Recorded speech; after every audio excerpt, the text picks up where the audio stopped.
नारायण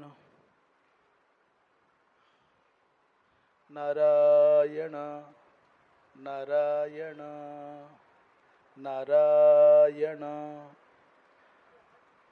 अशुभानि निराचष्टे तनोति शुभ संततिम्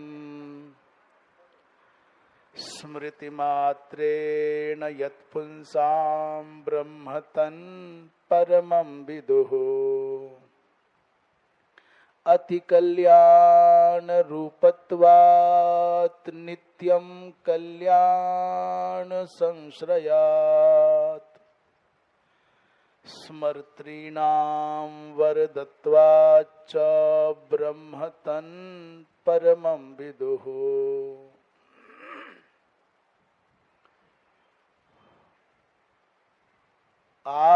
ब्रह्मलोकादाशेषादालोकालोक पर्वतात् ये वसन्ति द्विजा देवास्तेभ्यो नित्यं नमाम्यहम्। नमो गोभ्यः श्रीमतीभ्यः सौरभेयीभ्य एव च नमो ब्रह्मसुताभ्यश्च पवित्राभ्यो नमो नमः।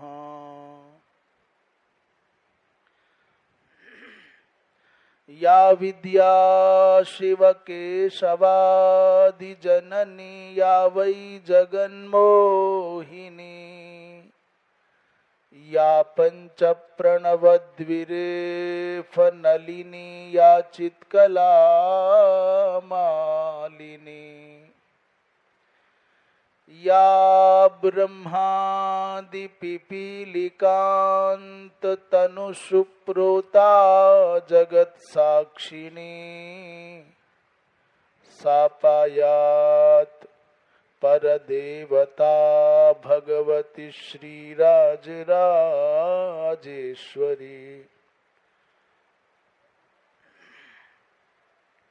कृष्णाय वासुदेवाय हरये परमात्मने प्रणतक्लेशनाशाय गोविन्दाय नमो नमः। रामाय रामभद्राय रामचन्द्राय वेधसे रघुनाथाय नाथाय सीतायाः पतये नमः।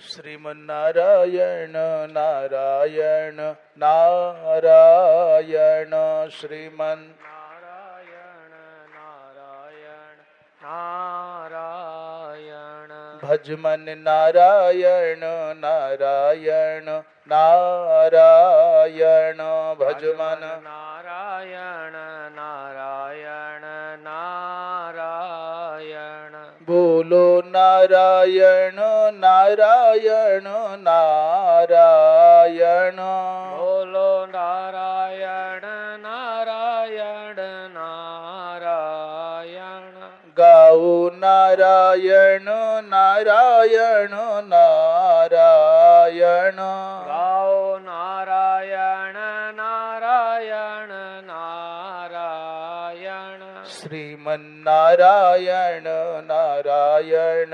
नारायण श्रीमन्नारायण नारायण नारायण भजमन नारायण नारायण नारायण भजमन नारायण नारायण नारायण लक्ष्मी नारायण नारायण नारायण लक्ष्मी नारायण नारायण नारायण बद्री नारायण नारायण नारायण बद्री नारायण नारायण नारायण श्रीमन्नारायण नारायण नारायण श्रीमन्नारायण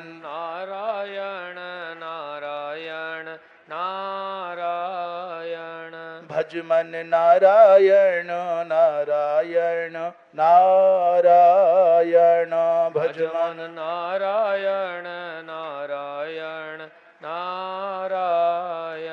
बोलिए वृंदावन बिहारी लाल की जय। धर्म की जय हो। अधर्म का नाश हो। प्राणियों में सद्भावना हो। विश्व का कल्याण हो। गो हत्या बंद हो।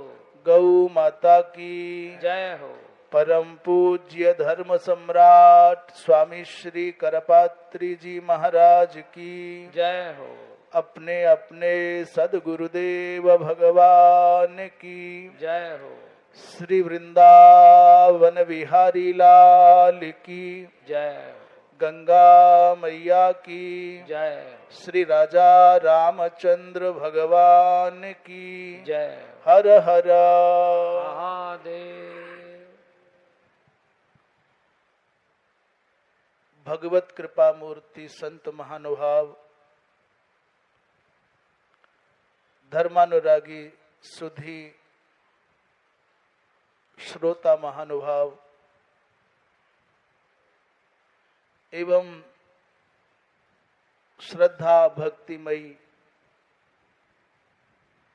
मान्य मातृशक्ति, आप श्रवण कर रहे हैं महाभागवत अर्थात देवी पुराण, जिसमें प्रसंग चल रहा है कि देवराज इंद्र को वृत्रासुर के वध के निमित्त महर्षि दधीचि की अस्थियां लेने के कारण जो ब्रह्म हत्या लगी, अर्थात अभी तक तो केवल संज्ञान में इतनी बात थी कि वृत्रासुर को मारा है इसलिए ब्रह्म हत्या लगी है, या विश्वरूप को मारा है इसलिए ब्रह्म हत्या लगी है, परंतु ये महाभागवत अर्थात देवी पुराण ये घोषणा करता है कि देवराज इंद्र को ब्रह्म हत्या लगने का कारण कुछ और है। वृत्रासुर को मारने के लिए दधीचि जी महाराज की अस्थियां अपेक्षित हैं। देवराज इंद्र ने महर्षि दधीचि से अस्थियां मांगी, अर्थात महर्षि दधीचि को अपना प्राण त्यागना पड़ा। तो तज्जन्य जो प्रत्यवाय लगा, तज्जन्य जो दोष लगा, महर्षि दधीचि के प्राण गए, तो उस ब्रह्म हत्या का दोष देवराज इंद्र के सिर पर आया। उस दोष के निराकरण के लिए देवराज इंद्र ने अश्वमेध यज्ञ किया, पर शांति न मिली, समाधान न हुआ। तो परामर्श करके महर्षि गौतम गुरुदेव के पास में गए, भगवान कैसे करूं? तो महर्षि गौतम ने कहा कि यदि तुम भगवती मां काली का दर्शन करोगे तो तुम्हारा दोष मिट जाएगा। इसको भी बंद कराएंगे एक बार, ये वाला जो पंखा है ना इसे बंद कराओ। भगवती मां काली का दर्शन कैसे हो? इस निमित्त ब्रह्मा जी की शरण में गए, ब्रह्मा जी भगवान विष्णु की शरण में गए, भगवान विष्णु शंकर जी के पास गए और सब इकट्ठे होकर के भगवती महाकाली का दर्शन करने के लिए जब आने लगे तो जानते हैं भगवान शंकर ने क्या कहा? बोले मुझको भी 1,00,000 वर्ष पर्यंत साधना करने के बाद भगवती महाकाली का वो भव्य दिव्य धाम दृष्टिगोचर हुआ, इसलिए आओ चलते हैं। इस प्रकार देवराज इंद्र को लेकर ब्रह्मा विष्णु महेश भगवती के दिव्य धाम में आए, और जब द्वार पर पहुंचे तो वहां गणेश जी महाराज पहले से लेकर के शस्त्र खड़े हैं, ततोऽन्तः पुरबाह्ये तु ददृशुर्गणनायकम् चतुर्भुजं महाबाहुं स्थूलकायं गजाननम। भगवान गणेश जी महाराज वहां पर शस्त्र लिए द्वार के रक्षक के रूप में खड़े हैं। तो उन गणपति जी से भगवान शंकर ने बड़ी प्रीति पूर्वक कहा, वत्स गत्वा महाकालीं द्रुतम में वचनम बद। हे वत्स, जाओ भगवती को सूचित करो कि ब्रह्मा विष्णु महेश आपका दर्शन करने आए। ध्यान से सुनना, क्या इसमें रोचकता क्या है। तो जब गणेश जी महाराज भगवती जगदम्बा के पास जाकर बोले, मां कोई ब्रह्मा कोई विष्णु कोई शंकर आए आपके दर्शन करने, कोई। गणेश जी महाराज ने जो कहा सो तो ठीक, परंतु भगवती ने जो प्रतिक्रिया दी वो आश्चर्यजनक है। माता ने कहा, अरे लाला ब्रह्मांडा बहवस्सन्ति, ब्रह्मांड तो बहुत है, एक ब्रह्मांड नहीं अनेकों ब्रह्मांड हैं। तो ये बताओ ये कौन से वाले ब्रह्मांड के ब्रह्मा विष्णु शिव हैं, ये पता लगा के आओ। श्रीमद् देवी भागवत में भी ऐसा प्रसंग आता है कि ब्रह्मा विष्णु महेश भगवती जगदम्बा का दर्शन करने के लिए विमानारूढ़ होकर के जब चले तो सबसे पहले ब्रह्मलोक आया। उस पर लिखा हुआ है ब्रह्मलोक, और ब्रह्मा जी महाराज बैठे हैं यहां। ब्रह्मा जी ने कहा, भैया विष्णु जी से कहा, महादेव से कहा, ये कौन सा ब्रह्मलोक है, जरा पता करो कि कौन है। यहां पता किया, वहां ब्रह्मा मौजूद है, कोई और। अरे भैया ये ब्रह्मलोक है तो मेरे वाला क्या है, और यदि यहां बैठा हुआ कोई शासक ब्रह्मा है तो मैं कौन हूं। इतना बात करते करते विमान आगे बढ़ा तो विष्णु लोक आ गया। अब चौंकने का नंबर था भगवान विष्णु का, यदि ये विष्णु लोक है तो फिर मेरा वैकुंठ क्या है। और पता किया तो यहां भगवान विष्णु शासक के रूप में विराजमान है। वो कहते हैं ये वाला असली कि मैं वाला असली। श्रीमद् देवी भागवत की चर्चा कर रहे हैं। ये बातें चलती थी तब तक कैलाश आ गया। महादेव चौंक गए, भैया ये क्या लीला है, ये कोई माया है या वास्तव में कुछ और है। तो कहते हैं करोड़ों करोड़ों ब्रह्मांडों में ऐसे ही ब्रह्मा विष्णु महेश। उन्होंने कहा, हम तो अपने आप को समझते थे कि हम सृजन करता, हम पालन करता और हम ही मात्र हैं संहार करता, पर यहां तो हमारे जैसों की कोई गिनती ही नहीं है, गणना ही नहीं है। और जब भगवती मां जगदम्बिका के दर्शन करने की भावना से द्वार पर पहुंचे तो वहां साम्राज्य चारों ओर माताएं माताएं, वहां पुरुष का नामो निशान नहीं। वो परिचारिका के रूप में, सेविका के रूप में, सैनिक के रूप में, द्वार रक्षिका के रूप में, सर्वत्र मातृमंडल। और एक गजब की बात यह होगी, जब कोई पुरुष है ये नहीं तो किसी पुरुष का प्रवेश भी वर्जित था वहां।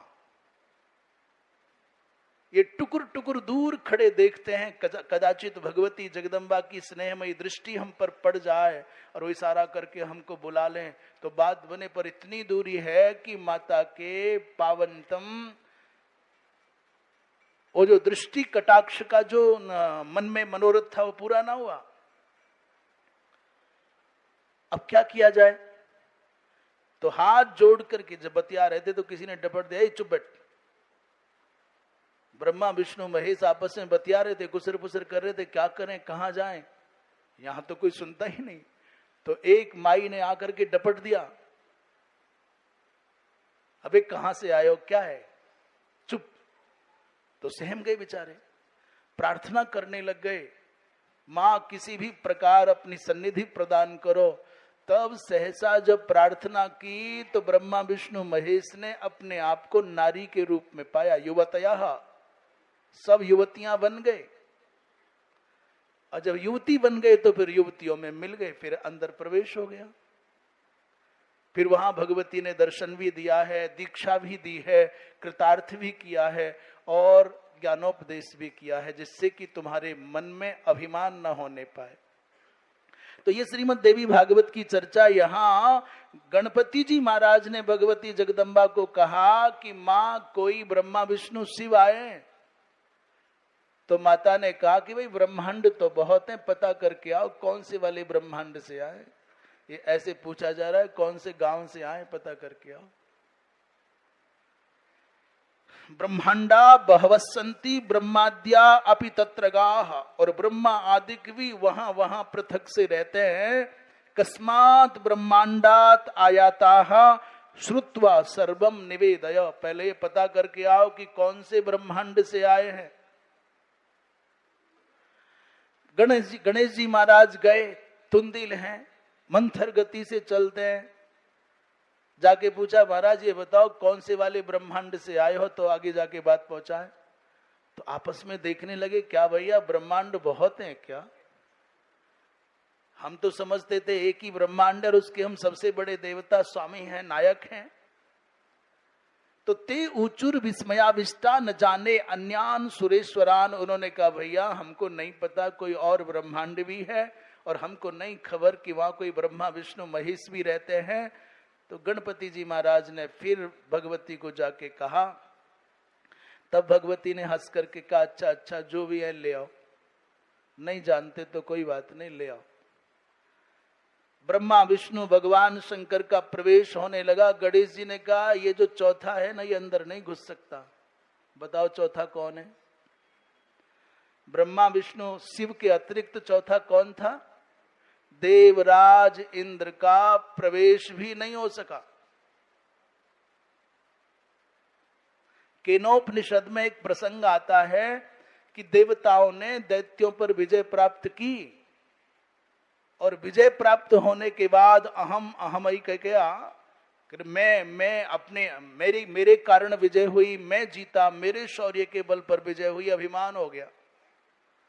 तो कहते उनकी परीक्षा करने के लिए वो ब्रह्म सत्ता भगवती हेमवती जगदम्बा के रूप में अंतरिक्ष में प्रकट हुई, पर इनको दिखाई नहीं दी। उस समय क्या हुआ कि कौन है भाई ये जिसको हम जानते नहीं है? तो सबसे पहले जो जात वेदा हैं, अग्निदेव हैं, उनसे कहा कि भाई तुम सबके पुरोहित हो, अग्निमीड़े पुरोहितम, तो जाओ जाओ तुम बड़े ज्ञानी हो, बड़े तत्वज्ञ हो, मर्मज्ञ हो, पता करके आओ कौन देवता है कौन यक्ष है। अग्निदेव दौड़ करके गए, तो उन्होंने पूछा, भगवती जगदम्बिका ने पूछा अथवा ब्राह्मी सत्ता ने पूछा, अरे भाई तुम कौन हो? बोले हम जात वेदा अग्नि हो। तो तुम्हारे अंदर शौर्य क्या है, तुम्हारी सामर्थ्य क्या है, तुम क्या कर सकते हो? बोले इस ब्रह्मांड में जो भी कुछ है सबको जला करके भस्म कर सकता हूं। उस ब्राह्मी सत्ता ने अर्थात भगवती जगदम्बा ने पूछा, अच्छा ये सच है कि तुम सकल ब्रह्मांड को जला सकते हो? अग्निदेव ने अकड़ के कहा कि हाँ कुछ भी होगा सब जला के भस्म कर दूंगा। तो उस समय भगवती ने यक्ष रूपात्मक सत्ता ने एक तिनका रख दिया और कहा यदि तुम सब कुछ जला सकते हो तो जलाओ, इस तिनके को जला के दिखाओ। कहते अग्निदेव पूरी शक्ति के साथ जल जल करके भुन भुन करके भस्म हो गए, पर तिनका न जल पाया। ये कहां की कथा सुना रहे हैं? थोड़ा जिन जिन को पता हो धीमे धीमे बोलो, दूसरे को पता न चल जाए। ये केनोपनिषद की कथा है। पुराणों में भी वैसे ऐसे चर्चा है, परंतु ये मूलतः केनोपनिषद की कथा है। जब तिनके को नहीं जला सके तो लज्जित हो गए, और लज्जा होना तो स्वाभाविक है। कहते थे मैं बड़े बड़े जंगलों को जला देता हूं, मैं जंगल तो क्या पूरी धरती को जला करके भस्म कर सकता हूं। और जो ये बड़ी बड़ी बात करते थे, इसलिए कभी व्यक्ति को बड़े बोल नहीं बोलना चाहिए,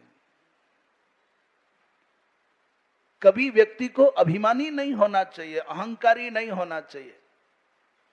यदि परमात्मा ने तुमको कुछ वैशिष्ट्य दिया है, विशेषता दी है, विलक्षणता दी है, कुछ अधिकार दिए हैं, तो वो अधिकार, वो विलक्षणता, वो विशेषता लोक सेवा के लिए है, अहंकार करने के लिए नहीं है। उसका उद्देश्य ये नहीं कि मैं करके पागल हो जाओ।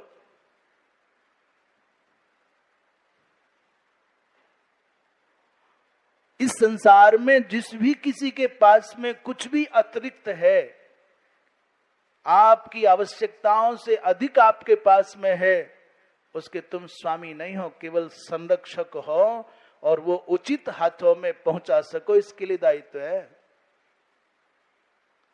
अधिकम यो भी मन्येत सस्तेनो दंड मरहति, जो अधिक अपना मानता है, आवश्यकता से अधिक को अपना मानता है, उसको शास्त्रों ने तस्कर कहा है, चोर कहा है। यावत भ्रियेत जठरम तावत स्वत्वम ही देहि नाम। जितने से आपकी जीविका चलती है, जीवन चलता है, परिवार पलता है, उतना ही तुम्हारा है, और उतने से अधिक को आपने अपना मानने की चेष्टा की तो सस्तेन सहस्तेन, वो स्तेन है और दंड मरहति। पूरे विश्व को जलाने का दंभ करते थे, तो क्या करे, अभिमान नहीं करना चाहिए। आपके पास में सौंदर्य का अतिशयत्व है, आपके पास में संपत्ति विशिष्ट है, आपके पास में ज्ञान विशिष्ट है, आपके पास में शक्ति विशिष्ट है, इसका मतलब भगवान ने कहा है कि यद यद विभूति मत सत्वम श्रीमत ऊर्जित में बवा। जिसमें बल का आधिक्य बलाधिक्य है, जिसमें ज्ञान की अधिकता है ज्ञानाधिक्य है, जिसमें सौंदर्य की अधिकता है सौंदर्याधिक्य है, जिसमें ज्ञान की अधिकता है ज्ञानाधिक्य है, उस व्यक्ति में तत्त कलाओं के रूप में भगवान ही विराजमान है। तो वो प्रशंसा भी भगवान की, महिमा भी भगवान की, तुम्हारी नहीं है। और भगवान की कला और कृपा की प्रशंसा को तुम अपनी कृपा और अपनी प्रशंसा मान लो, अपनी पूजा मान लो, तो आप निश्चित रूप से दंड के अधिकारी हो, दोषी हो। ये कितने दिन संपत्ति, जिस संपत्ति को लेकर के मनुष्य अहंकार करता है, ये धन कितने दिन, जिस सुंदरता को लेकर के व्यक्ति अभिमान करता है, वो सुंदरता कितने दिन, जिस शक्ति को लेकर के अहंकार करता है, वो शक्ति कितने दिन,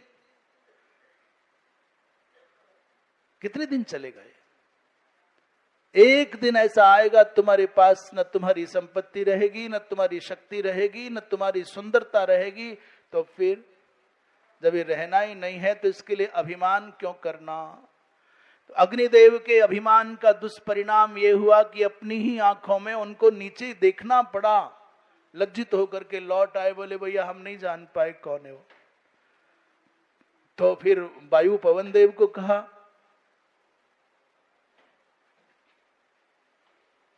पवन देव को कहा कि महाराज आप जाओ। तो तमभिद्रवत वो दौड़ करके गए और पहुंचे, तो उन्होंने यक्ष रूपात्मक ब्राह्मी सत्ता ने अथवा भगवती ने, उनको आप भगवती कहो, हेमवती कहो, अथवा ब्रह्म सत्ता कहो, अथवा यक्ष कहो, तो यक्ष रूपात्मक ब्राह्मी शक्ति भगवती ने कहा कि भाई आप कौन हो, आप कौन है। तो उन्होंने कहा मैं प्रभंजन हूं, वायुदेव हूं। तो किंते वीरियम, तुम्हारा सामर्थ्य क्या है, तुम्हारी शक्ति क्या है। बोले इस संसार में जो भी कुछ है तत्सर्वम आददीयम, उस सबको मैं उठा करके उड़ा के ले जा सकता हूं।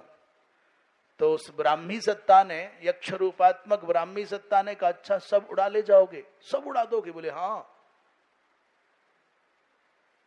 उन्होंने कहा अच्छा तिनका उड़ा के दिखाओ। वो तिनका रखा, जिसको अग्नि जला न सका, उसको वायु उड़ा न सका।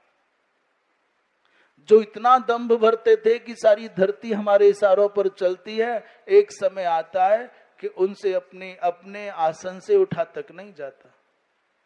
ऐसे कोई कहते हैं,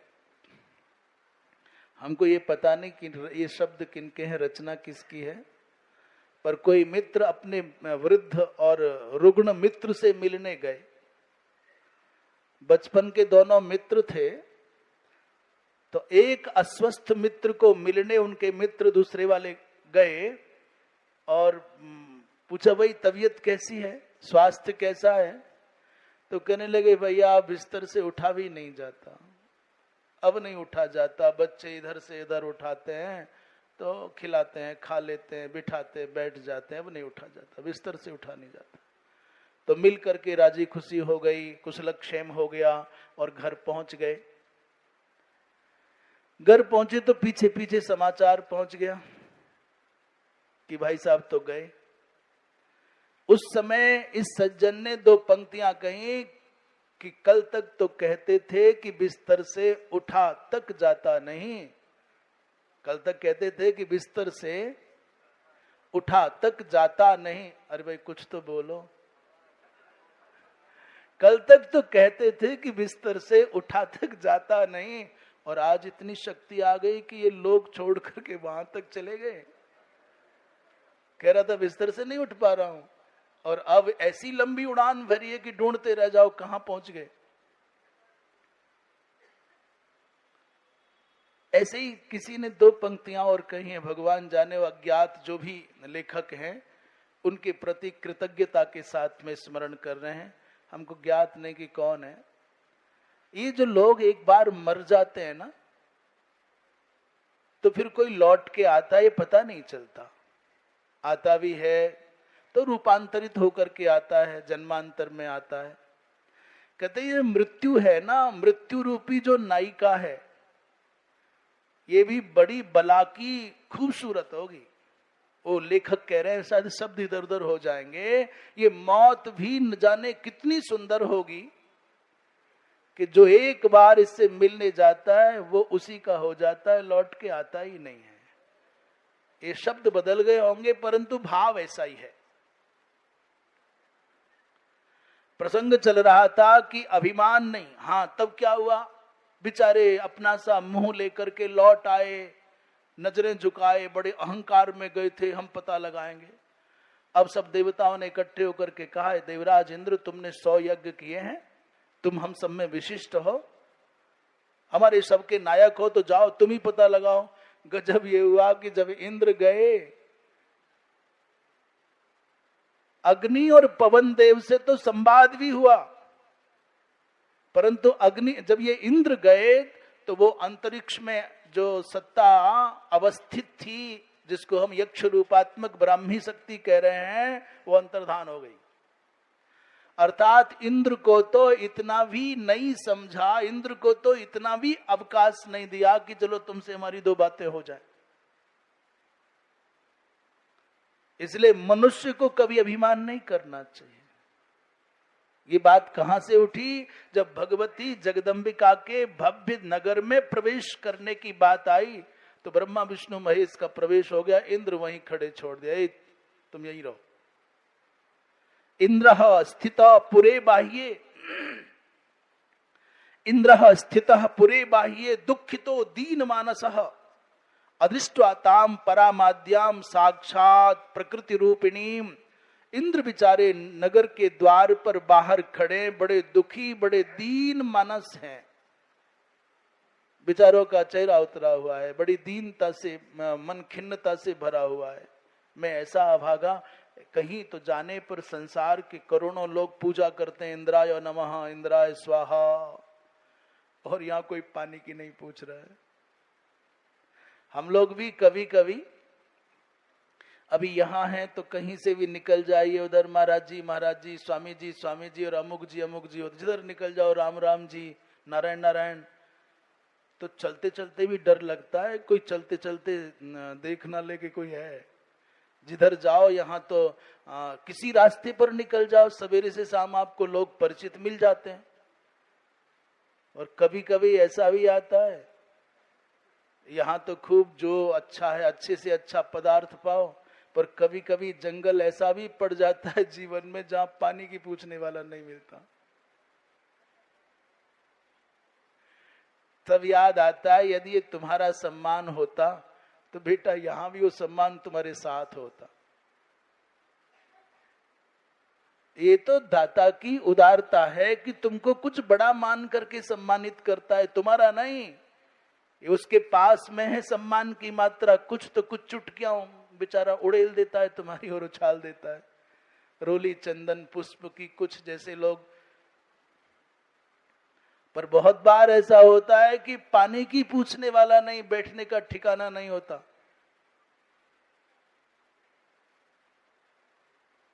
इसलिए अपने जीवन में कदाचित आपको अनुकूलताएं मिलती हों, कदाचित आपका जय जयकार होता हो, सम्मान होता हो, तो उसको अपना मत मानना। देवराज इंद्र की खिन्नता को देखा तो ब्रह्मा जी ने भी, देखा तो भगवान विष्णु ने भी, देखा तो भगवान शंकर ने भी। पर इस बात की खुशी है कि देखो हम कुछ विशिष्ट हैं, हमारा ही नंबर आ गया, बड़ी बात है। अपना नंबर आ गया ही बहुत है।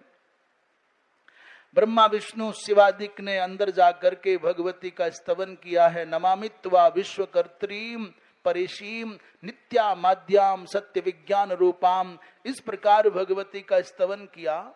तो जो भगवान विष्णु की स्तुतियां हैं ना भागवत आदिक में, जो शिव पुराण आदिक में भगवान शंकर की स्तुतियां हैं, ठीक वैसी ही भावों से भरी हुई पावन स्तुति भगवती जगदम्बा की है। द्यौस्ते शीर्षम नाभिदेशो नभश्च, हे मां आपका जो शीर्ष भाग है वही द्युलोक है, और नाभि देश ही अंतरिक्ष माने नभ है। नाभ्या आसीत अंतरिक्षम। चक्षुंसिते चंद्र सूर्या नलास्ते, ये जो सूर्य चंद्र और अग्नि है ये तुम्हारे त्रिनेत्र हैं। आपके जो नेत्र हैं वो अग्नि सूर्य और चंद्रमा है। उनमें सास्ते सुप्रबोधो दिवाच रात्रिर्मातश्चक्षुषोस्ते निमेषम। हे मां जब आप अपने पलक उठाती हैं तो उन पलकों का उठना ही दिन हो जाना है, और जैसे ही आप अपने पलक झपकाती हैं तो पलकों का झपकना ही, पलकों का बंद हो जाना ही रात्रि हो जाना है। उनमें सास्ते सुप्रबोधा और दिवाच, और रात्रिर माता है, माता जो तुम्हारे चक्षुषों का, चक्षु माने नेत्रों का जो निमेष है, पलक झपकना है, वही रात्रि है।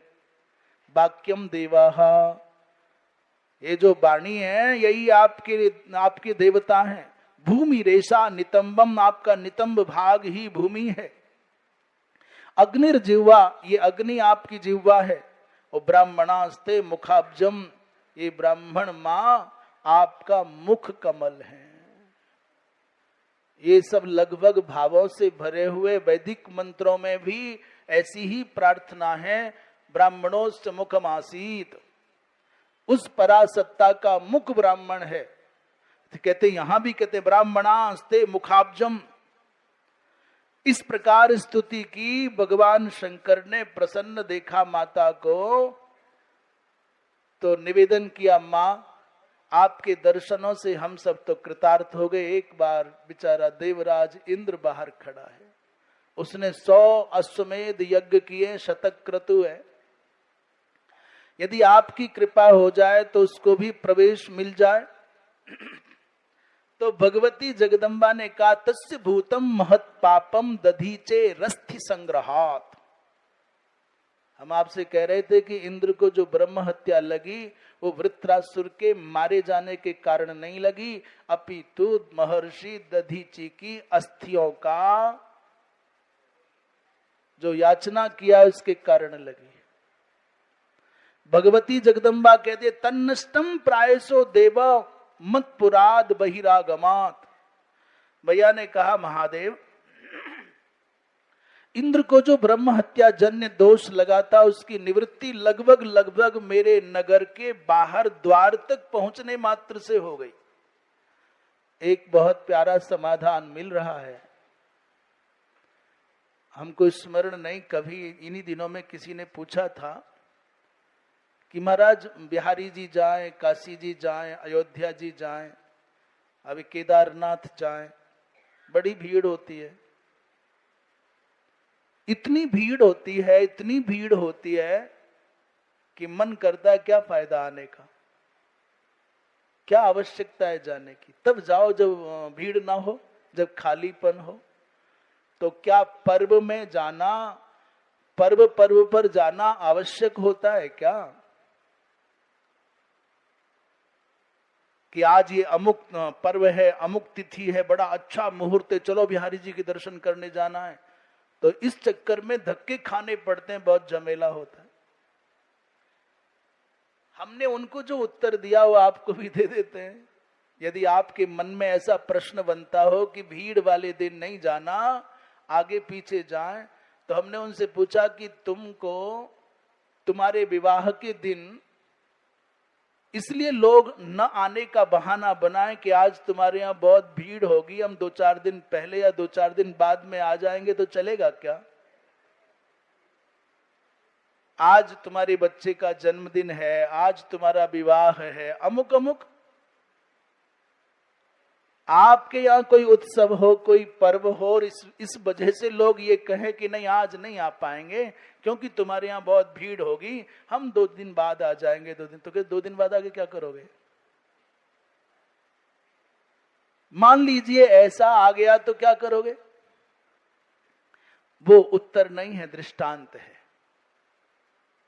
ये आवश्यक नहीं कि वो उत्तर यहां घटित हो, परंतु हम जो कहना चाहते हैं कि यदि आप पर्व के दिन जा रहे हैं मंदिर में, काशी जाओ, चाहे वृंदावन जाओ, चाहे बद्रीनाथ जाओ, चाहे केदारनाथ जाओ, चाहे जगन्नाथपुरी जाओ, चाहे द्वारिकापुरी जाओ, चाहे रामेश्वरम जाओ, यदि आप पर्व के दिन जा रहे हैं और अत्यंत अत्यंत जनसम्मर्द के कारण, भीड़ के कारण भगवत दर्शन होना कठिन हो रहा है, तो इस प्रसंग के आधार पर और गुरुजनों के द्वारा सुने गए समाधानों के आधार पर कह रहे हैं कि भगवान के मंदिर के शिखर का दर्शन करके भी आपको भगवत दर्शन के बराबर पुण्य की प्राप्ति होगी।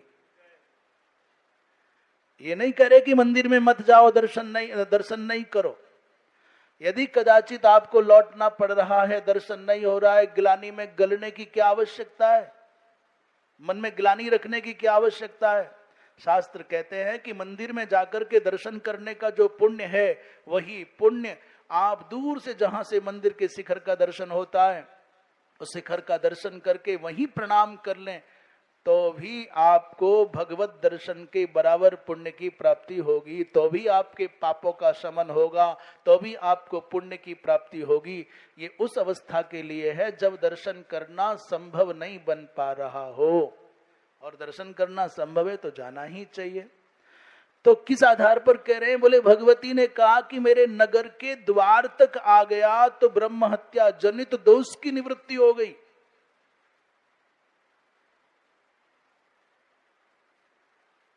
तस्य भूतम महत पापम, उसके जो द्वारा किया गया महत पाप था, तन नष्टम, कैसे नष्ट हुआ? बोले मत पुराद बहिरागमात, मेरे नगर के द्वार तक आने मात्र से उसके दोष कट गए।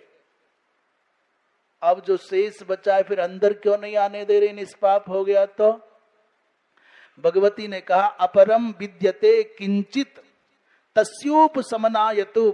भगवान शंकर से माता ने कहा कि जो थोड़ा सा पाप का लेश शेष बचा है, अब तुम अंतर गेह रजह किंचित, मेरे इस भव्य भवन के आंतरिक भाग की रज को उठा करके इंद्र को दोगे तो वो शेष पाप भी नष्ट हो जाएगा।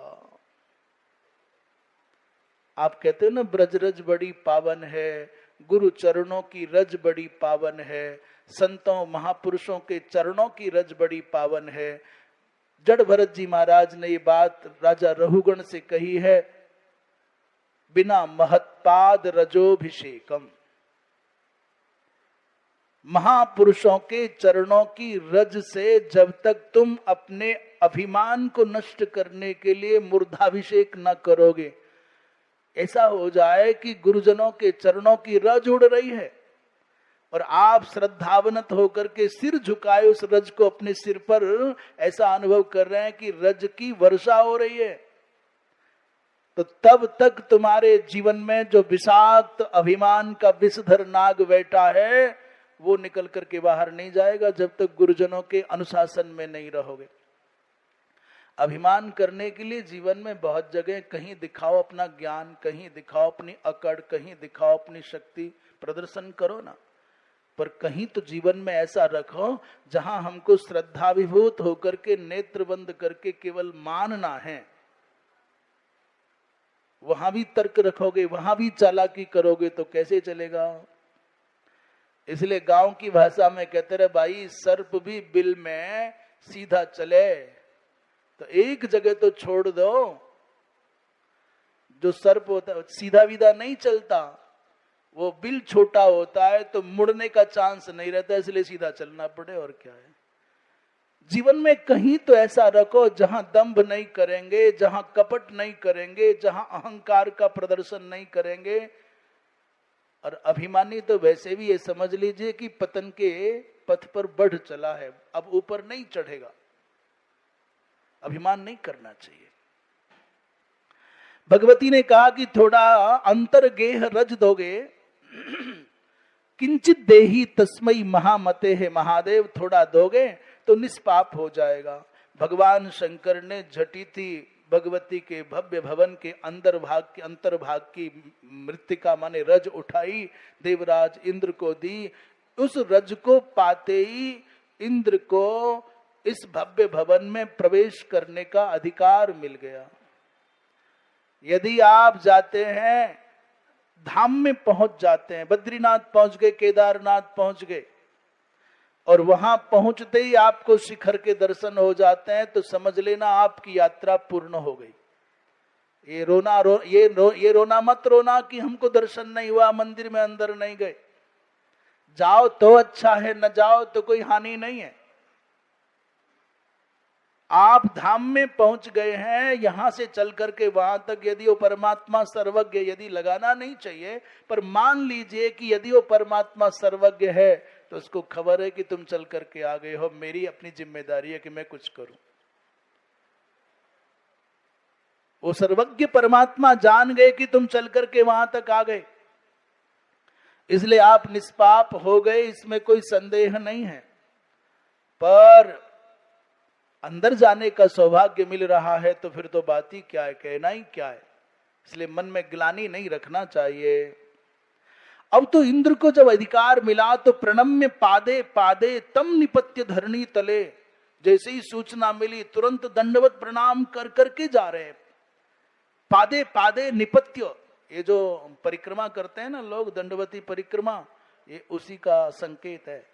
कई लोग कहते हैं साहब दंडवती परिक्रमा का कहीं उल्लेख नहीं है, तो हम बता दें आपको, प्रणम्य पादे पादे ताम निपत्य धरणी तले।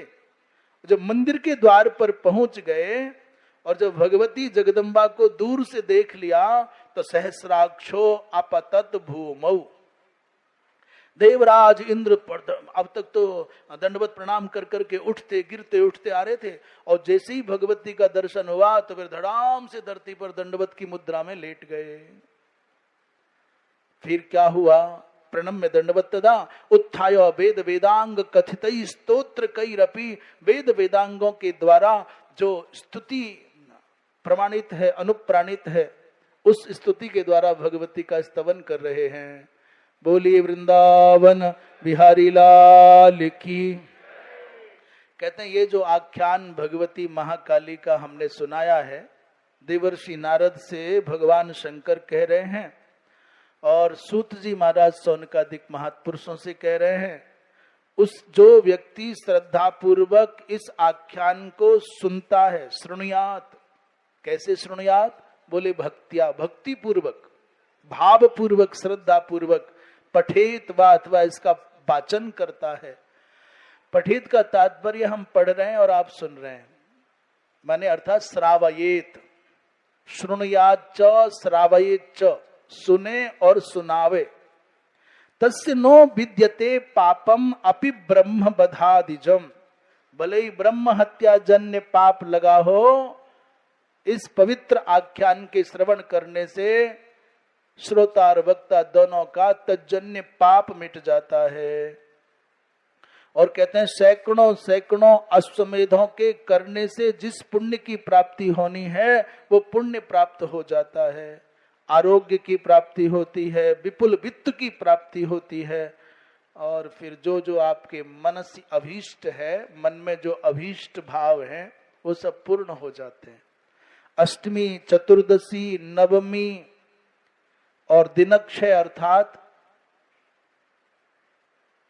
इन सब तिथियों पर यह पठेत प्रयतो भूतवा, शरणागत होकर के जो पारायण करता है उसको भगवती मां जगदम्बिका का धाम प्राप्त हो जाता है। विशेष करके पितृ श्राद्ध के दिन इसकी पारायण का विशेष फल है। एक बड़ी रोचक कथा है, आप देखते हैं सुनते हैं, भगवती मां गंगा के हजारों नाम हैं। कोई जाह्नवी कहता है, कोई भागीरथी कहता है, कोई सुरसरी कहता है, कोई सुर नदी कहता है, कोई त्रिपथगा कहता है, परंतु एक नाम बड़ा विलक्षण है भगवती का, कहते ब्रह्मद्रवा। बोले क्या नाम है? हाँ, थोड़ा ठीक से बोलो। भगवती मां गंगा का एक नाम है ब्रह्मद्रवा। ब्रह्मद्रवा अर्थ क्या है? ब्रह्म ही द्रवित होकर के जल के रूप में बह रहा है। तो ये कहना तो बड़ा सरल लगता है कि भगवती मां गंगा ब्रह्मद्रवा है, पर है कैसे? उस कथानक का दर्शन यहां देवी पुराण में हो रहा है। ब्रह्म का द्रवीभूत, इसलिए कुछ लोग कहते हैं केचित भजंती, केचन भजंती अथवा केचित भजंती निराकारम। कुछ लोग संसार में निराकार की उपासना करते हैं, और केचित भजंती साकारम, कुछ लोग साकार की उपासना करते हैं। किसी भक्त ने कहा है कि कुछ लोग संसार में निराकार के उपासक हैं, कुछ साकार के उपासक हैं, पर हम कौन हैं? बोले हम न जाने निराकार को और न ही जाने साकार को। तो किसकी पूजा करते हो? बोले निराकारम उपासमहे। हम तो भगवती मां गंगा के भक्त हैं, और भगवती मां गंगा का जो दिव्य सत्ता है, अस्तित्व क्या है? निराकार है। तो जो निराकार की उपासना करते हैं उनको धन्यवाद, जाओ वहां रहो। जो साकार की उपासना करते हैं उनको और धन्यवाद, जाओ हम तो निराकारम उपासमये, निराकार ब्रह्म की उपासना करते हैं। इस प्रसंग में कहते हैं जब भगवान शंकर का माता गंगा के साथ विवाह हुआ, एकदा श्री हरि कृतोद्बाहम सगंगम शिवम वैकुंठ मानयामास। जब भगवान शंकर का माता गंगा के संग विवाह हो गया तो सम्मान के लिए, दर्शन की अभिलाषा के लिए भगवान विष्णु ने भगवान शंकर को मां गंगा के संग वैकुंठ में आमंत्रित किया कि पधारो हमारे घर। कहते हैं जब नया नया विवाह होता है तो नव दंपति को आमंत्रित किया जाता है, यहाँ जाते हैं वहां जाते हैं, कहाँ कहाँ, फिर कुछ उपहार मिलते हैं, कुछ भोजन प्रसादी कराई जाती है। भगवान शंकर को वैकुंठ में बुलाया, तदा सर्वे, उस समय क्या सब देवता भी आ गए, सब ऋषि महर्षि मरीच्यादि ऋषि भी आ गए। उस समय भगवान शंकर को दिव्य सिंहासन पर बिठाया भगवान विष्णु ने, और सहसा हरम हरि प्रार्थयामास। भगवान विष्णु ने भगवान शंकर से कहा, भगवान बहुत दिन हो गए आपके द्वारा गाया हुआ कोई नया भजन, नया गीत सुनने को नहीं मिला। इस संसार में रागज्ञ बहुत हैं, रागज्ञ माने रागविद, राग के जानने वाले बहुत हैं, पर महादेव संगीत विद्या का आपसे बढ़कर के परमाचार्य सृष्टि में कोई दूसरा नहीं है। भगवान शंकर माने समग्र विद्याओं के परमाचार्य, समग्र मंत्रों के परमाचार्य और समग्र कलाओं के परमाचार्य। एक मंत्र आता है, ईशानस सर्व विद्या नाम ईश्वर सर्वभूता नाम। आज क्या चर्चा चल रही थी, भूतनाथ के पास से आ रहे थे। भूतनाथ का मतलब क्या है? बोले भूतों के प्रेतों के स्वामी। तो फिर आपके तो स्वामी है नहीं, आप तो जाओगे नहीं भूतनाथ के दर्शन करने। अपना वही जाना, क्यों जाना, वहां भूत बहुत सारे होंगे, कोई झंझट पड़ गया जान को तो नहीं जाना। अरे बाबा, भूतनाथ शब्द का अर्थ भूतों के नाथ नहीं है। भूत का तात्पर्य वो प्रेत आदि नहीं है। भूत शब्द का अर्थ है ये चतुर्दश भुवनात्मक अखिल प्रपंच के समग्र प्राणियों का नाम है भूत।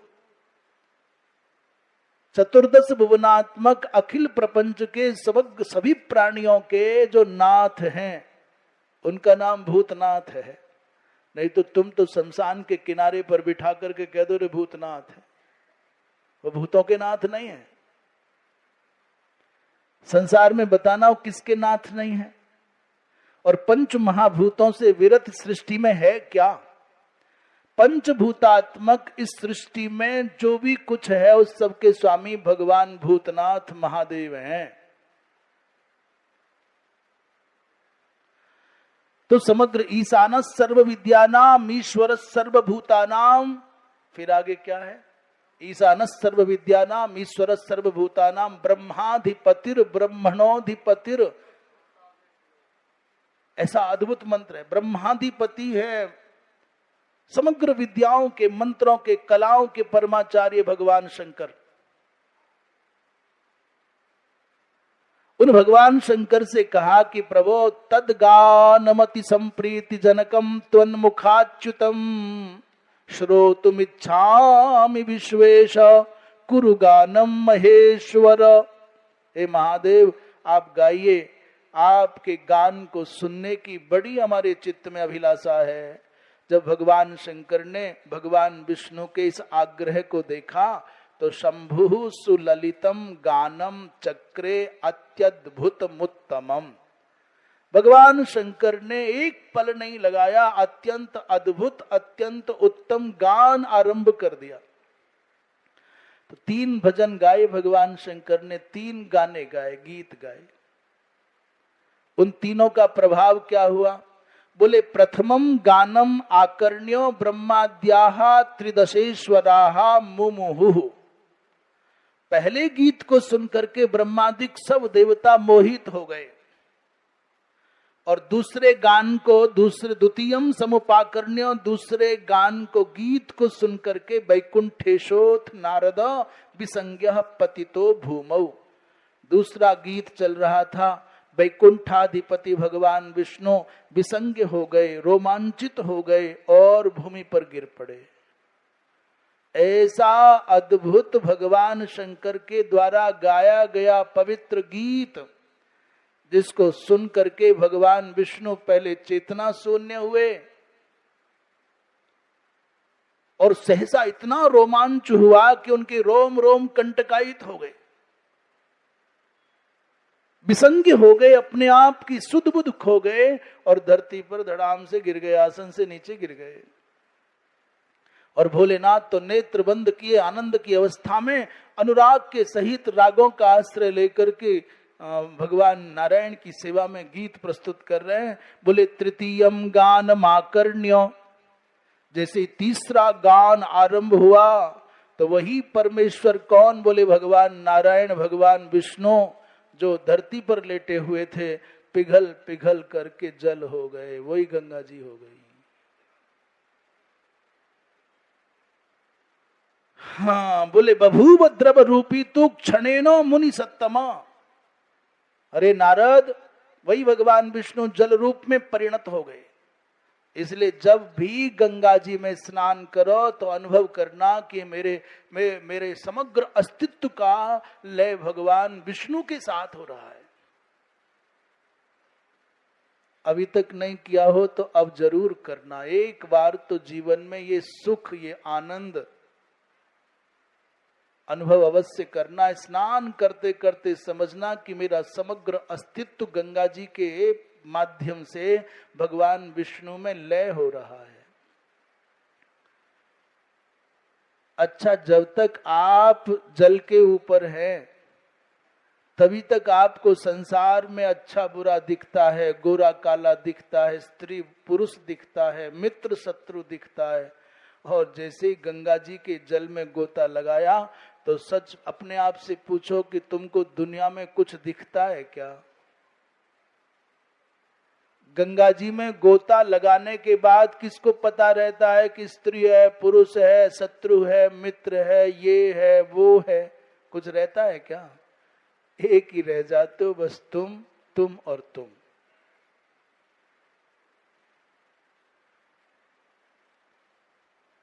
जैसे भगवती माँ गंगा के पावन जल में गोता लगाने के बाद तुम स्वयं में केवल अकेले रह जाते हो, एक रह जाते हो, तुम्हारा मात्र स्वरूप रह जाता है। जरा सोचो, वही भाव जगत के बाह्य व्यवहार को निभाते हुए भी हो जाए। आप भगवत स्मृतियों की पावन गंगा में गोता लगाए हो तो कौन मित्र आए, कौन शत्रु आए, कौन पत्थर मार गए, कौन फूल चढ़ा गए, आपको क्या खबर पड़ेगी?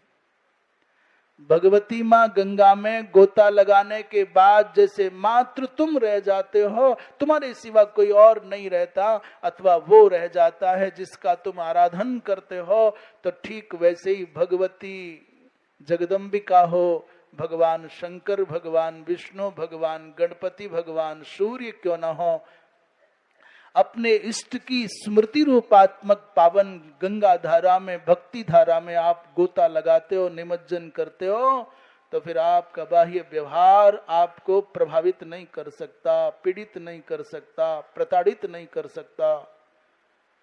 तो कृपया गंगा में गोता लगाने के अनुभव को जीवन के अनेक अवसरों पर अपने भुनाया करो और स्मृतियों के भाव जगत के माध्यम से तन्मय हो जाया करो। एक दो पंक्तियां सुना के फिर आगे बढ़ेंगे। उससे पहले जय घोष के द्वारा अपनी जागृति को प्रमाणित करें। बोलिए वृंदावन बिहारी लाल की।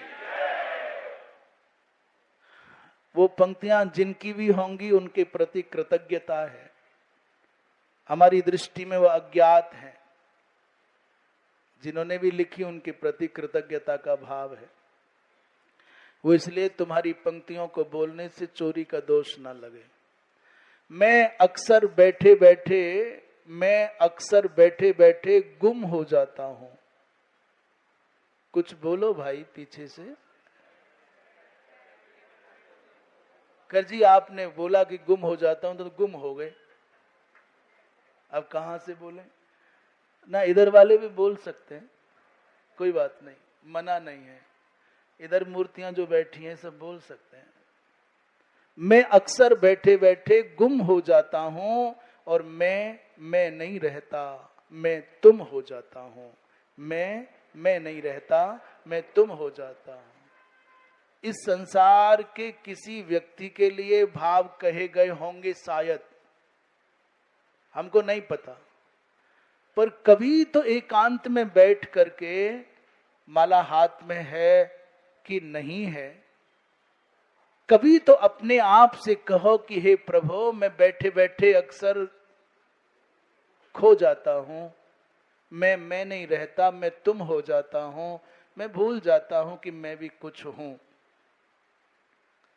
कभी ये दो पंक्तियां आपको आपके आराध्य से जोड़ सके। गंगा जी के तट पर बैठे हो, किसी बट के नीचे बैठे हो, कहीं जंगल में बैठे हो, और कहीं भी नहीं है तो यहीं बैठे हो। बस खर्राटा मत लेना, नहीं 12 वर वाले लोग परेशान कर देंगे। सोते है बस सो बे, मतलब खो जाओ। और कभी तो मन में आए तो अपने कक्ष में ही जहां तुमको स्थान मिला है वहीं ऐसा करो।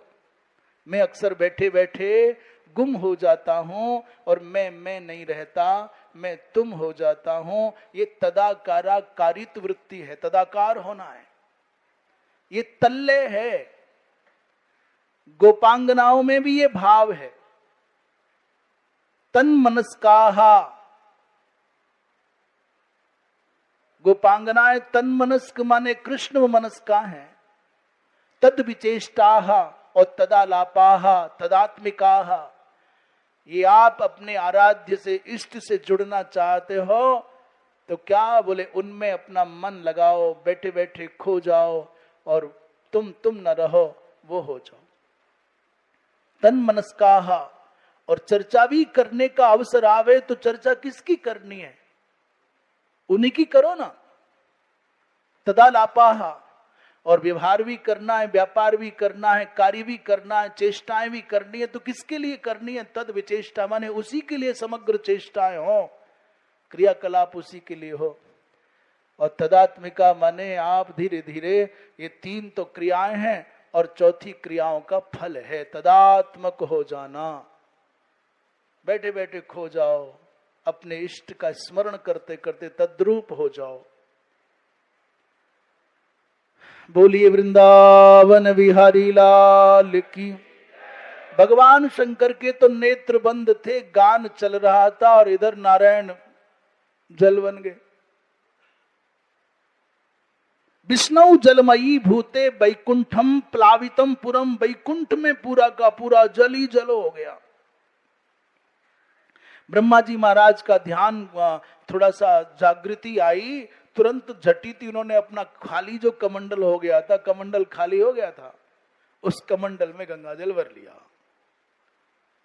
वाह, बहुत दिनों से कमंडल खाली था, जल आ गया। हरेर द्रवत्वम तत्तोयम कमंडलुमुपानयत।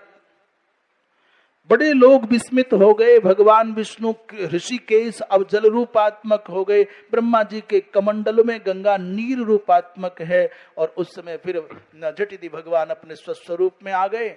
और उतने में जब सभा संपन्न हुई तो भगवान शंकर माता गंगा को लेकर के कैलाश आ गए। अब शंका ये होनी चाहिए, अभी तुम सोए हुए हो तो काय को शंका होगी, जगे होगे तो जिज्ञासा होनी चाहिए। शंका कहो, जिज्ञासा कहो, प्रश्न का उत्थान कहो, होना चाहिए। अभी क्या लीला है महाराज, कहते तो विष्णु जी पिघल गए फिर वैकुंठ में बैठ गए। अभी कहते तो गंगा जी को लेकर के भगवान शंकर जा भी रहे, गंगा जी को कमंडल में भी धर लिया और गंगा जी बह भी रही। ये क्या लीला है महाराज? अरे भैया, सनातन धर्म एक ही वस्तु के तीन स्तरों पर दर्शन कर सकता है। सामान्य व्यक्ति भौतिक रूप में बहती हुई गंगा को अपने नेत्रों से देख सकता है, पर क्या भगवती गंगा जो देवी के रूप में है उनको इन नेत्रों से देखा जा सकता है? बिना भक्ति के उन भगवती गंगा देवी को नहीं देखा जा सकता। तो भौतिक रूप से भौतिक रूप का दर्शन भौतिक नेत्रों से होगा और दैवीय रूप का दर्शन दैवीय दृष्टि से होगा, दिव्य दृष्टि से होगा, जिसके लिए भगवान कृष्ण कह रहे हैं दिव्यम ददामि ते चक्षुः। और आध्यात्मिक दृष्टि से गंगा और तुम्हारा अस्तित्व दो भिन्न नहीं है, एक ही रूप हो। इसलिए एक रूप से भगवती माँ गंगा ब्रह्मा जी के कमंडल में गई, एक रूप से भगवान शंकर के साथ गई और एक रूप से जो उनका मूल रूप है उसमें रही। इसलिए संदेह नहीं करना चाहिए। बोलिए वृंदावन बिहारी लाल की। भगवती माँ गंगा की महिमा का ही प्रसंग चल रहा है। एक कथा और बड़ी जोरदार है। ये जो ब्रह्मा जी महाराज अपने कमंडल में रख करके गंगा जी को ले गए थे, इसी कमंडल के जल से भगवान विष्णु के चरण पखारे ब्रह्मा जी महाराज ने। नारद जी ने कहा महाराज ये कौन सी लीला हो गई?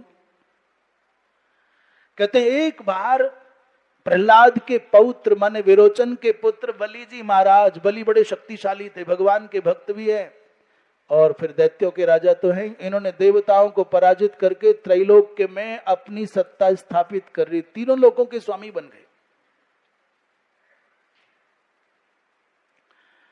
देवता सत्ता से च्युत हो गए, सत्ता से वंचित हो गए, अधिकार शून्य हो गए, खिन्न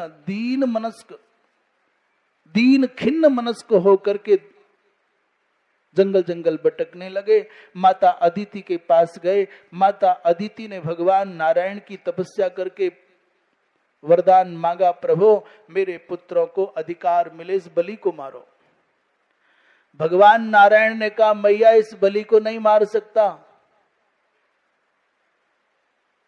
अदिति माता को आश्चर्य हुआ, भगवान आज से पहले कभी किसी दैत्य को मारने के लिए आपने मना नहीं किया, पर पहली बार आप मना करते हो, क्यों नहीं मार सकते? तो कहते मद भक्ता हो, मेरा भक्त है इसलिए नहीं मारूंगा, भगवान कह रहे हैं।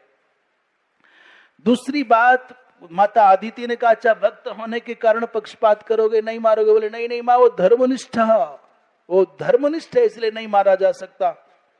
और तीसरी बोले यशस्वी है, और चौथा लोक विश्रुत, संसार में उसकी बड़ी प्रतिष्ठा इसलिए नहीं मार सकता। मैया ने कहा ये तो कोई कारण नहीं है, उचित कारण नहीं है।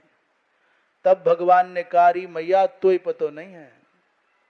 भगवान विष्णु ने कहा मां अदिति तुमको पता नहीं, इसके दादाजी प्रहलाद जी हैं, मैंने प्रहलाद को वचन दिया था कि तेरे वंश के किसी बालक को नहीं मारूंगा।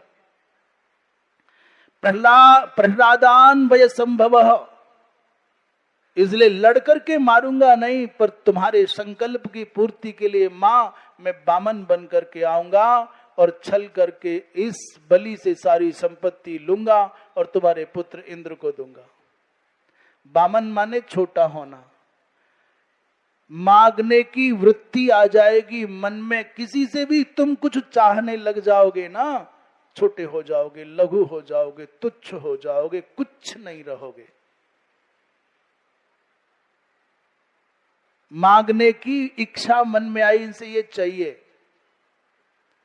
ये भी मन में आ गया नहीं हमको प्रणाम करें, ये हमारे लिए उठ के खड़े हों, ये भी तुम्हारे मन में इच्छा आ गई तो आप छोटे हो, छोटे। धन तो छोड़ो, भवन तो छोड़ो, भूमि तो छोड़ो, सोना चांदी तो छोड़ो, आपने दूसरे से केवल प्रणाम की भी अपेक्षा कर दी तो लिख लीजिए आपके हिस्से में परमात्मा ने उपेक्षा लिख दी। अपेक्षा और उपेक्षा दोनों सगी बहनें हैं और दोनों संग रहती हैं, बस अंतर इतना है कि जब उपेक्षा होती है पर्दे के सामने मंच पर, तो अपेक्षा पर्दे के अंदर होती है। बस वो अवसर की तलाश में तुरंत तुम्हारी अपेक्षा होगी, लोग तुम्हारा सम्मान करने लग जाएंगे, और जैसे ही तुम अपेक्षा को चाहोगे, माने अपेक्षा होगी, तो अपेक्षा रंगमंच पर है, पर पीछे से उपेक्षा उसकी छाया के रूप में तुम्हारी छाती पर तैयार बैठी। इसलिए पुत्र से, पुत्री से, पत्नी से, पति से, भाई से, बंधु से, शिष्य से, गुरु से, किसी से दुनिया में अपेक्षा मत करना। और मत मानो हमारी बात, कर लो, झेलो, फिर रो बैठ करके आंसू गिराओ। यदि साधु की बात नहीं मानोगे तो आंसू कौन गिराएगा? तुम। और मान लोगे तो तुम सारी धरती पर चाहे जहां रहना सम्राट की भांति रह पाओगे। पर एक बात सुन लेना, योगी बन करके रह पाओगे कि नहीं रह पाओगे पता नहीं, पर उपयोगी बनोगे। जिस वातावरण में आप रहते हैं वहां उपयोगी बन करके रहो, किसी काम के बन करके रहो। निठल्ले रहोगे तो बहन भी कह देगी आने की जरूरत नहीं है, वहीं रहे, कुछ कमा के खा। मां भी कहेगी ठीक है ना, पर वहीं रहे। तात्पर्य कहने का यह है कि आप चाहे घर में रहो, चाहे बाहर रहो, चाहे कहीं जाओ, उपयोगी बन करके रहोगे तो सम्मानित रहोगे। उपयोगी न बन सके तो फिर कठिनाइयां होंगी, तुम्हारा तिरस्कार होगा और होगा। अकर्मण्य व्यक्ति को, अनुपयोगी व्यक्ति को तो धरती भी सहन नहीं करती। ये घर की भर्ती कैसे सहन कर लेगी? धरती भी सहन नहीं करती। एक बड़ी अच्छी बात मुझे मैं नाम आम तो नहीं बताऊंगा, कहा कि अपने जीवन के अंतिम पलों तक, जब तक वो असक्त नहीं हो गया शरीर, किसी सज्जन के बारे में उनके परिवार के लोग बता रहे थे कि सवेरे 6 बजे के लगभग वो पूरे परिवार के लिए चाय बना के धर देते थे। हमारा उद्देश्य चाय की चर्चा करना नहीं है, हम यहाँ चाय की कोई महिमा मंडन नहीं कर रहे। हम मात्र एक बात रखना चाहते हैं कि वो पूरे परिवार के लिए जब तक वो शरीर में उनके शक्ति थी अंतिम अवस्था तक, और शायद हो सकता है कि 90 वर्ष की उम्र तक। जो बात हम कह रहे हैं, जिस परिवार की कह रहे हैं, उस परिवार के लोग यहां हैं। बोले वो चाय बना के रख देते थे और लोग नहा के आते, अपना जिस जिस काम से आते अपने थर्मस में भर के रख देते, नित्य बना के रख देते। और अंतिम समय तक कभी उन्होंने ये नहीं कहा कि मुझे एक गिलास पानी देना। आपने अपनी मर्जी से दिया तो ना नहीं किया, परंतु ये नहीं कहा कि एक गिलास पानी दे दो। इवन इतनी बात कि पूजा घर में और उनके आवास में इतना अंतर था, कुछ ऊपर नीचे। वृद्ध होने पर भी, शरीर अशक्त होने पर भी, यदि वो पूजा घर से उठ आए, चश्मा वहां रह गया तो अपना चश्मा लेने के लिए चढ़ करके जाते, परंतु किसी को नहीं कहते कि बहू मेरा चश्मा ला।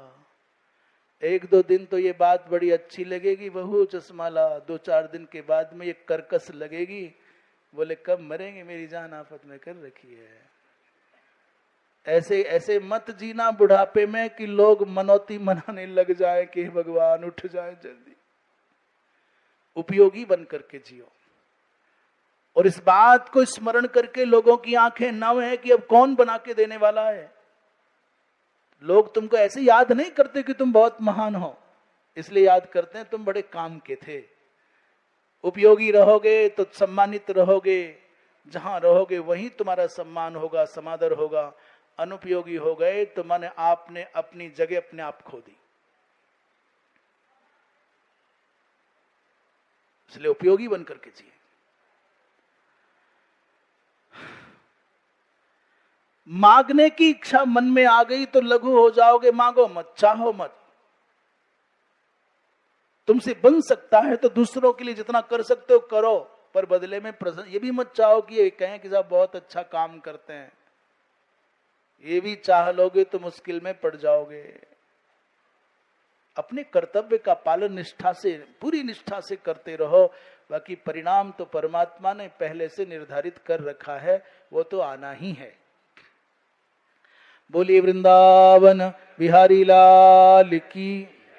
तो जब मांगने की वृत्ति आएगी तो छोटे हो जाओगे। भगवान ने कहा मांगने के बाद छोटा होना, तो क्या पहले ही छोटे हो जाओ, क्या छोटा होना। भगवान कृष्ण और वामन भगवान की 2 बातें हमको बहुत हृदय को छूती हैं। भगवान ने कहा कुछ ऊंच नीच करना है तो ऊंच नीच करने के बाद कहते कारागार में जाना पड़ता है। अपने तो कारागार में ही आ जाते हैं, पहले कारागार में आते हैं और बाद में जो मन होगा वो करेंगे। संसारी प्राणी कुछ करके कारागार जाता है, और भगवान बोले कारागार में आने के बाद जो मन आता है वो करते हैं। संसार का प्राणी मांगने के बाद लघु होता है, तुच्छ होता है, दीन होता है। भगवान कहते हैं अपने क्या छोटा होना, क्या घटना है, पहले से ही घट जाओ। तो बामन बन करके आ गए, अब क्या छोटा करेगा दुनिया में। बलि के दरवाजे पर गए भगवान बामन बनकर के, और मांगा तो क्या, सो अयाचत बलिम भूमिम त्रिपाद परिसम्मिताम। 3 पग भूमि मांगी भगवान ने बलि से। और इस बात को सुनकर के बलि जोर से हंसा। बोले महाराज मांगते भी तो ये पता तो कर लेते कि तुम मांग किसके यहां रहे हो।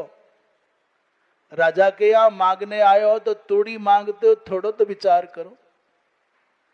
तुम कहो तो एक द्वीप माने 7 द्वीपों का राजा हूं, एक द्वीप तुम्हारे नाम कर दूं, और एक द्वीप में से एक वर्ष तुम्हारे नाम कर दूं। कहो तुम्हारे कोई गांव दे दूं, आधा गांव दूं, जो मांगोगे दूंगा। पर थोड़ा दान मांगोगे तो मेरी कीर्ति पर कलंक लग जाएगा, मेरी बात खराब हो जाएगी। ये चंदा मांगना भी अपने आप में काम नहीं, एक कला है। हाँ, चंदा मांगना कला है। ये पता लग जाए इसका स्तर ये है, और तुमको ये बात पता नहीं होगी तो 100 जिससे मिलना है उसे 2 लेके चले आओगे। 2 देने वाले से 100 की आशा करोगे तो बुद्धू कहलाओगे, और 100 देने वाले से 2 लेके आओगे तो बुद्धू कहलाओगे। इसलिए चंदा करना भी एक कला है, प्रशिक्षण लेना चाहिए, पता रखना चाहिए।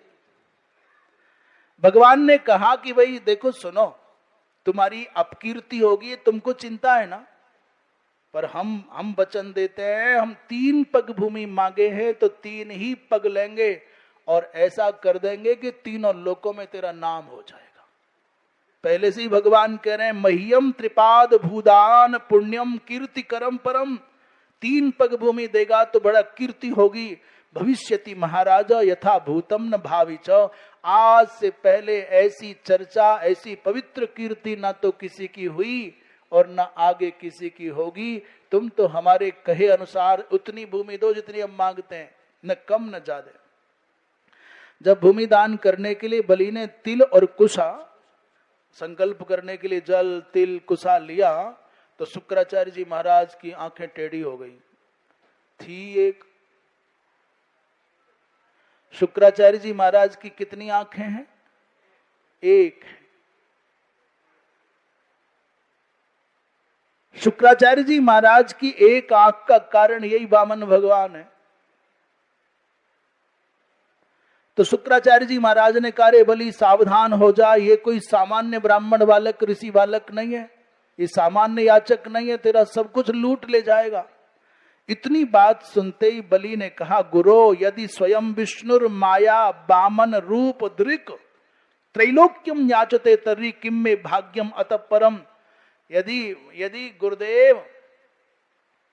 गुरुदेव यदि ये भगवान नारायण है, भगवान विष्णु है और ये मांगने के लिए मेरे दरवाजे पर आए हैं, तब इससे बड़ा सौभाग्य तो और क्या होगा, इससे बड़े पुण्य की बात और क्या होगी।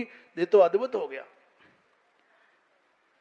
संसार के लोग तो भगवान की प्रीति के निमित्त दान करते हैं, उनका नाम लेकर के दान करते हैं। यदि साक्षात ये विष्णु है तब तो मैं आनंदित होकर के सर्वस्व देने के लिए तैयार हूं।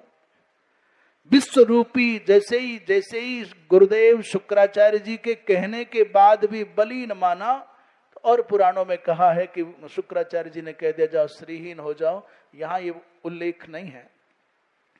भगवान को जैसे ही संकल्पित किया, भगवान को संकल्प दिया कि महाराज 3 पग भूमि ले, तो लेते ही भगवान तुरंत विराट हो गए। एक बात आपको बताऊं, अभी तक संसार में जितने भी महानुभावों को भगवान ने अपने विराट स्वरूप के दर्शन दिए, वो चाहे जो हो, सबकी प्रार्थना पर दया करके दर्शन दिए। आप हम जो कह रहे हैं इसको ध्यान से सुन लें। अब तक जहां कहीं भी भगवान ने अपने विराट स्वरूप के दर्शन दिए, सर्वत्र दया करके, अनुग्रह करके, कृपा करके, प्रार्थना करने पर दिए हैं। एकमात्र बलि का ऐसा घर है जहां बलि ने मांगा नहीं, जहां बलि ने ये कहा नहीं कि विराट रूप के दर्शन कराओ, पर बलि को तो कृपा करके भगवान ने अपनी इच्छा से दर्शन दिए हैं। नहीं तो अर्जुन को क्या कह रहे हैं?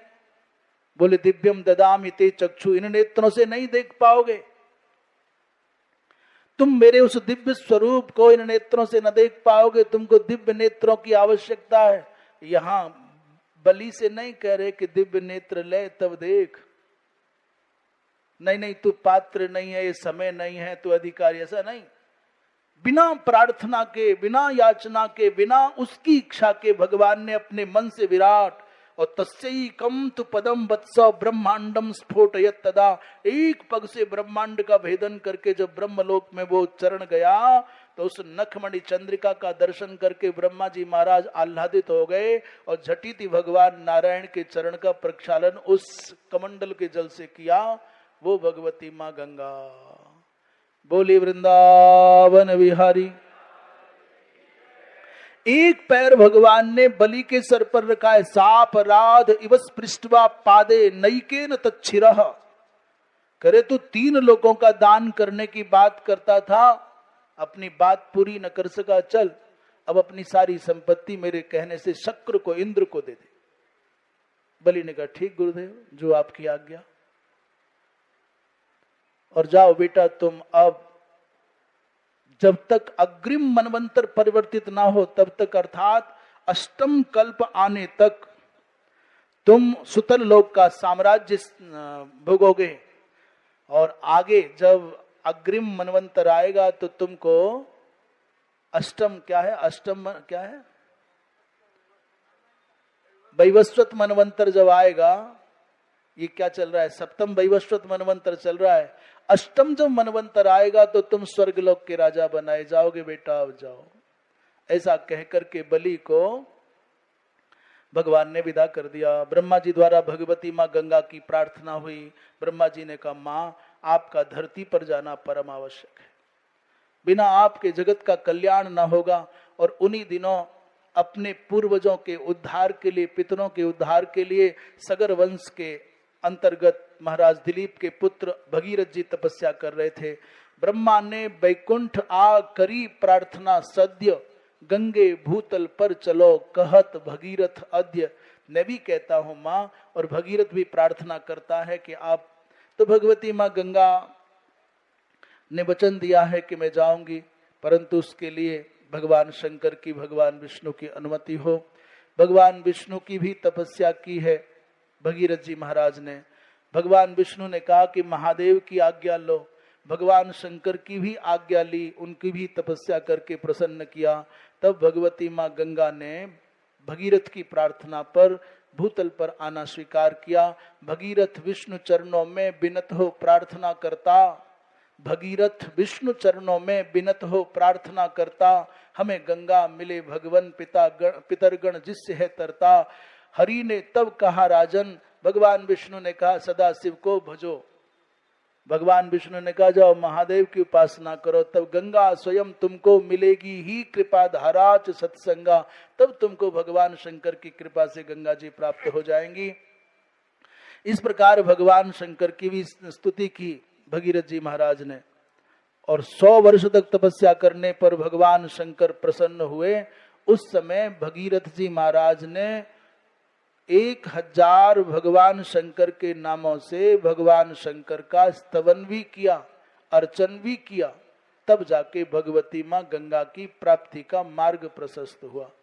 हम भगीरथ जी महाराज के द्वारा जो सहस्त्र नामों में पहला नाम है, माने पहला श्लोक है, उसका वाचन कर ले, और आदिरंत्येन संहिता के माध्यम से अंतिम श्लोक का भी वाचन कर लेंगे।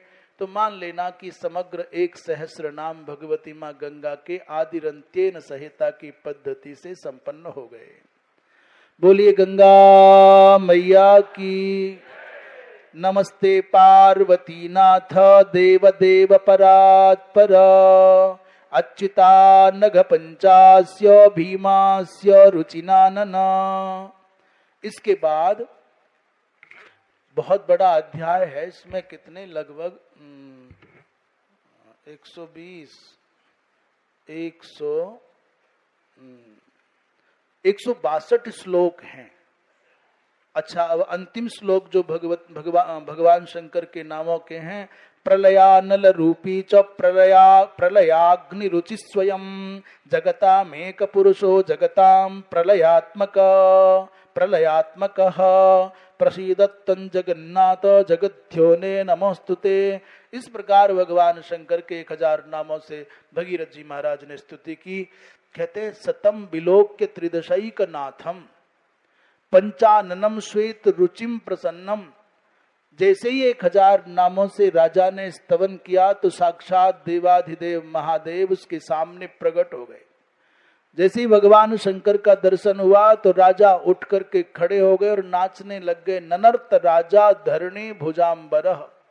इस भूतल के सभी राजाओं में जिनको वरिष्ठता प्राप्त है, श्रेष्ठता प्राप्त है, वो महाराज आनंद में भाव विभोर होकर के नृत्य करने लग गए।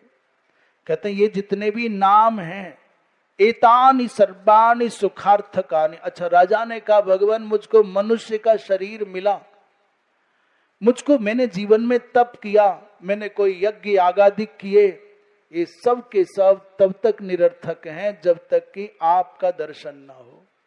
आज जब आपका दर्शन हो गया तो मेरा मनुष्य शरीर पाना भी सार्थक हो गया, और मेरे द्वारा की गई तपस्या भी सार्थक हो गई, मेरे द्वारा किए गए हवन यज्ञ भी सार्थक हो गए। हे प्रभु, इन नेत्रों से आपका दर्शन हो रहा है, इससे बढ़कर के और सुख क्या होगा। भगवान शंकर ने कहा बेटा वरदान मांग, बहुत पूजा हो गई। भोलेनाथ को बहुत ज्यादा प्रतीक्षा कराना अच्छा नहीं लगता। भोलेनाथ तो कहते हैं आंसू माने जल्दी और तोष माने प्रसन्न होने वाले, जो बहुत जल्दी प्रसन्न हो जाए। भगवान शंकर ने कहा वरदान मांगो, तो राजा ने कहा महाराज वरदान तो मनोरथ तो यही है, मेरे पूर्वजों के उद्धार के लिए भगवती गंगा। इस पवित्र स्तोत्र का जो पाठ करते हैं, कहते उनको संसार में कहीं भी दुख का सामना नहीं करना पड़ता। ये कहें कि महापदी भये घोरे, बड़ा भयावह संकट में घिरे हो, ऐसा संकट है जिसका समाधान दूर दूर तक कोई दिखाई देता नहीं, तो उस समय यदि इस स्तोत्र का वाचन किया जाए, भगवान शंकर के 1 सहस्त्र नामों से अर्चन किया जाए, तो सभी प्रकार के संकट कट जाते हैं और सर्वविध मंगलों का वर्धन होता है।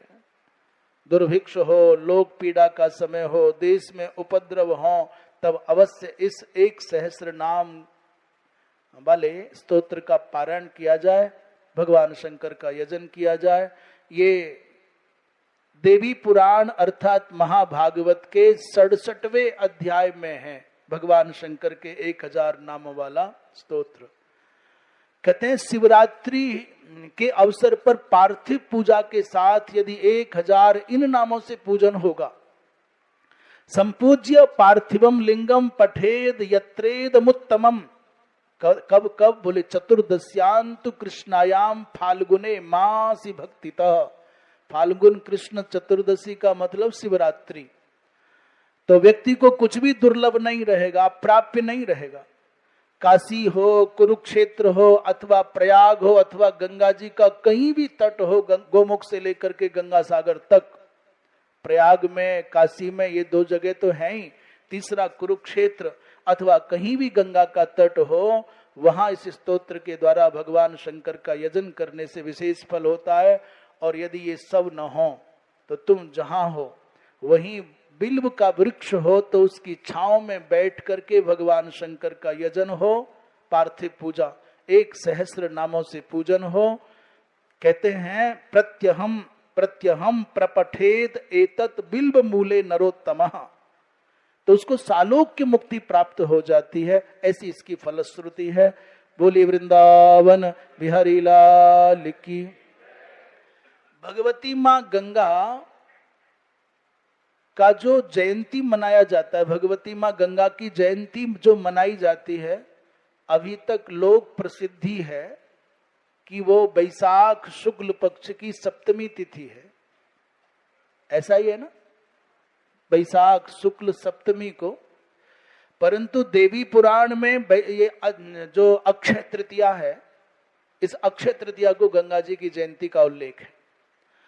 ये तो ठीक हो गया, मानो जयंती तृतीया में मनाओ या सप्तमी में मनाओ, दोनों दिन मनाओ या नित्य मनाओ, सप्तमी अथवा तृतीया चुनो, अथवा हर दिन तुम गंगा जयंती मनाओ, तुम्हारी मर्जी।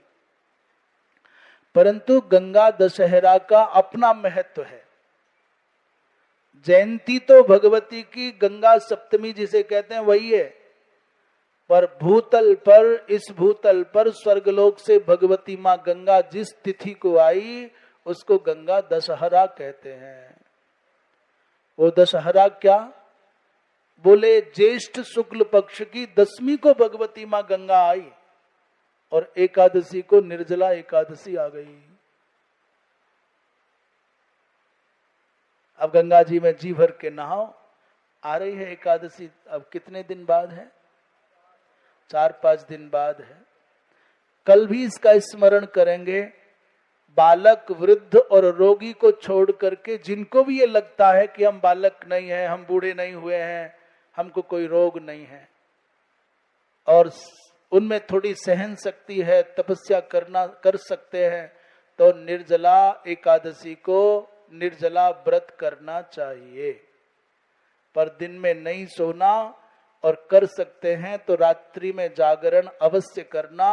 अगले दिन भगवान को स्नान करा करके, ब्राह्मण की पूजा करके फिर पारणा करना। एकादशी ये जो एकादशी आ रही है, ये जो एकादशी आ रही है, इस एकादशी को व्रत करने से पूरे वर्ष भर की एकादशियों के व्रत करने का पुण्य प्राप्त हो जाता है। इसे भीमसेनी एकादशी भी कहते हैं। भीमसेनी इसलिए कहते हैं कि भीमसेन को 15 दिन बाद आने वाली एकादशी बार बार लगती थी, कल ही तो गई थी फिर आ गई। भीमसेन से भूखा नहीं रहा जाता था। कुंती माता कहती कि लाला एकादशी, अरे बोले मैया कल तो गई है फिर आ गई। ये समस्या भगवान कृष्ण के सामने भीम ने रखी तो भगवान ने कहा कि मैं उपाय बता देता हूं दादा, एक साल में एक दिन व्रत रह जाओगे तो 12 महीने की 24 एकादशियों के करने का पुण्य हो जाएगा। भीम ने कहा एक दिन तो कैसे भी मन मार करके मैं रह जाऊंगा। तो हे भीम भाइयों, नहीं भाइयों कह दिया, मैया सोच रही हमें नहीं करे, हे भीम माइयों, यदि वर्ष भर में एकादशी का विधिवत व्रत करना संभव न हो, और एक बात और कहना चाहेंगे, आजकल खाने का चलन बहुत हो गया है। बस खाना खाना, सवेरे से लेकर शाम तक खाना खाना खाना खाना। आहार संयम नहीं रह गया। और शास्त्र कहते, संत कहते हैं कि अनशन से बढ़कर के धरती पर पाप मिटाने का कोई और तप नहीं है। अब इसका मतलब ये मत लगाना कि नाम जप से पाप नहीं मिटता है, सब नाम की महिमा घटा रहे हो। अरे बाबा, अनशन करते करते नाम जपो तो कोई मुंह रोक लेगा क्या, मुछिका लगा देगा? खाते खाते नाम जपोगे, नाम जप की महिमा होगी, पर खाते खाते तो जितना फल अनशन अर्थात निर्जल एकादशी करने पर जितना फल होगा, उतने फलाहार वाली और फुलाहार वाली एकादशी का उतना फल। वैसे तो वो फलाहार नाम की है, उसमें फल नाम तो कुछ होता ही नहीं। फलहार केवल ऐसा नाम है जैसे गुलाब जामुन में ना गुलाब है ना जामुन है, जैसे दाल चीनी में ना दाल है ना चीनी है फिर भी दाल चीनी है। ऐसे ही आजकल की एकादशी भी एक महोत्सव हो गया है, उसमें फलहार वाला कुछ होता ही नहीं है, फल होता ही नहीं, नाम बदल दिया है बस। गेहूं का आटा उतना भारी नहीं पड़ेगा जितना कुट्टू का आटा पड़ेगा। इसलिए एकादशी व्रत करने के विषय में अभी से मानस बना में भगवान ने इतना सौभाग्य दिया है। ऋषिकेश आए हुए हो, गीता भवन में हो, इतनी शीतल यहाँ वायु है, इतना पवित्र सौम्य वातावरण है, शुद्ध वातावरण है, तो अवश्य अवश्य यथा संभव स्वयं भी करना और दूसरों को करने की प्रेरणा भी देना। करोगे कि नहीं करोगे? माने प्रेरणा भी करना दूसरों को, भाई वो एकादशी बहुत महत्वपूर्ण है, करना ही है, बड़ो फायदा है, फायदा बताओ तभी करेगा कोई व्यक्ति। बोलिए वृंदावन बिहारी लाल की। शेष चर्चा अब कल होगी। अभी भी गंगा जी की महिमा कई अध्यायों में है। श्रीमन नारायण नारायण नारायण, श्रीमन